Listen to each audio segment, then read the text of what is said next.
There are many beautiful places on Emory's campus and nearby. One of those is Lowwater Nature Preserve, where people come to exercise and enjoy nature.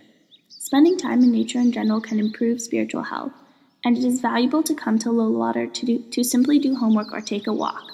You can also meditate outdoors. Meditation can be an easy and quick way to reach a fairly profound place of understanding and to bring a greater sense of calmness and equanimity, among other things, to life. Jon Kabat-Zinn defined mindfulness meditation as awareness that emerges through paying attention on purpose in the present moment and non-judgmentally to the unfolding of experience moment by moment. In this video, you will come to understand the science behind mindfulness meditation and why it is so important to your spiritual health. Neuroplasticity is the brain's ability to change in response to influences such as decisions, experiences, and even our habits. Begley stated, "When we acquire new knowledge or master a new skill or file away the remembrance of things past, the brain changes in some real physical way to make that happen." According to her, these influences don't have to be external. Our brains can also change because of the thoughts we have. Meditation is a way we can harness our thoughts and the power of our brains to change for the better. But why would changing the biology of our brains be good for our spiritual health? Well, neuroscience says that our brains have fundamental strategies for survival that cause a lot of unpleasantness as humans. We have already learned about one of these evolutionary survival mechanisms in our stress unit. According to Rick Hanson, only we humans worry about the future, regret the past, and blame ourselves for the present. We get frustrated when we can't have what we want and disappointed when what we like ends.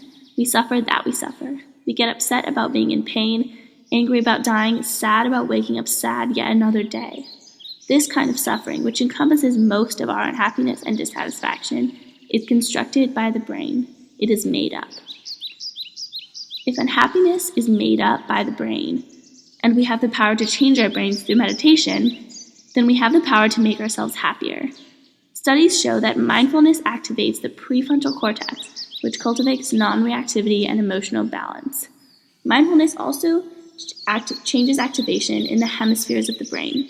The right and left hemispheres have very different functions, and studies have shown that the right hemisphere seems to encode for negative states, specifically a withdrawal or avoidance mindset, while the left side seems to cause an approach mindset, meaning it's open to whatever arises. Studies show that mindfulness causes a shift towards the left prefrontal dominance, engaging the more positive approach state. You may be wondering how these changes manifest themselves in making you a happier person and increasing spiritual fulfillment. According to Dan Siegel, with mindful awareness we can propose the mind enters a state of being in which one's here and now experiences are sensed directly, accepted for what they are, and acknowledged with kindness and respect. When you can stay present, you are also better able to sense the novelty of everything around you, so that, according to Dan Siegel, the ordinary becomes extraordinary. Meditation also helps with interpersonal relationships because it helps you have empathy. Because of how our brains create empathy, cultivating attunement to our own internal world actually strengthens our ability to understand other people. In this way, meditation can improve interpersonal relationships. As you can see, meditation is a spiritual practice that has many widely ranging positive consequences in various aspects of life, due to its scientifically measured effect on the structure of the brain. It is a low-cost, low-time commitment activity that can make a great impact on your life. Meditation is a great way to sustain not only your spiritual pillar, but also your emotional and social ones as well. We highly encourage everyone to participate in meditation and see what great effects it will have on your life.